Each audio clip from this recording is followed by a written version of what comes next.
Rakotoary manana tsefa manambady niteraka telo efa be an-tanàna tao amin'ny commune Androibina nanomboka tamin'ny 2010 hatramin'izao dia mbola nilatsaka indray zany amin'ity larana voalohany ahako tamin'ny any bulletin tokana telo izay mifaninanao telo amin'ny rahalahy za zany zokiko be andreo ny antony mbola andrisahako moa zany dia efa hitako hoe inona ny marary an'ilay commune tamin'ny fotoana naresako ny commune dia hitany hoe isan'ny commune tena sahirana zany ilay commune dia voatery namorona commune vaovao nanokatra lycée nanao CEG annexe nanao IPP anankefatra nasiko fiezahana be zany ny teo amin'ny lafin'ny fanabeazana satria tena hitako hoe lesoka be dia nanamboatra lalana zao zay zao faran'izao 20 kilometra ny anjaranay amin'ny ripohity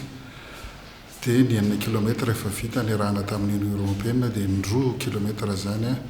hofitaina amin'ity mandaha manaraka ty raha sitrapon'ny tompo ao koa zany ny fijerevana manokana n'ireo tatsaha satria ny 520 mponina zany atao hoe tatsaha daholo dia efa nijerena zany resaka fefilo zay moa ao anatin'ny ny renirano anankiroa ny any ankavianay ny renirano anankiray dia nisy isaony atao amin'ny atsinananay dia zava-dehibe ho anay mihitsy zany ny fanamafisana amin'ny fefilo dia efa niezaka tamin'izay zay tao amin'ny commune zany zay raha maka boiron na kitapo zany zay tsy mampividy ny fokon'olona sy ny zany tsy mampandovola fokon'olona mihitsy zany zay fa dia maka fotsiny ny vahoaka hikarakarana an'ireo fefilo ireo dia mbola ho asiana ezaka manokana zany ny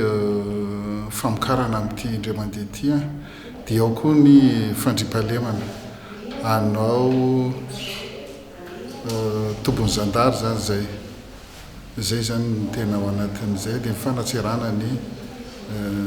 lafin'ny fanabeazana moa zany dia mifandriampahalemana zany dia ny lalana dia ny jiro moa zany raha mifahasairana ny jirama am'izao dia mbola mety sarotsarotra ihany nanao jiro kanefa hijerena ny fomba rehetra zay tafiditra ny jiro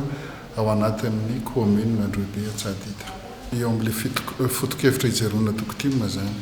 eo mbola mahatonga hijoro hilatsaka ao amin'ny atokotimina hatramin'izao ngabantsika rehetra samy malala an'ilay foto-kevitra voizin'ny président Ravalomanana hoe ny fahamarinana sy fahamasinana aloha minafin'ny asa dia rehefa miasa koa ianao mila mahalala ianao mila mahay ianao dia mila mahavita an'ilay izy tsara ianao zay ny tena maika zany zao aloha dia resaka fandriampahalemana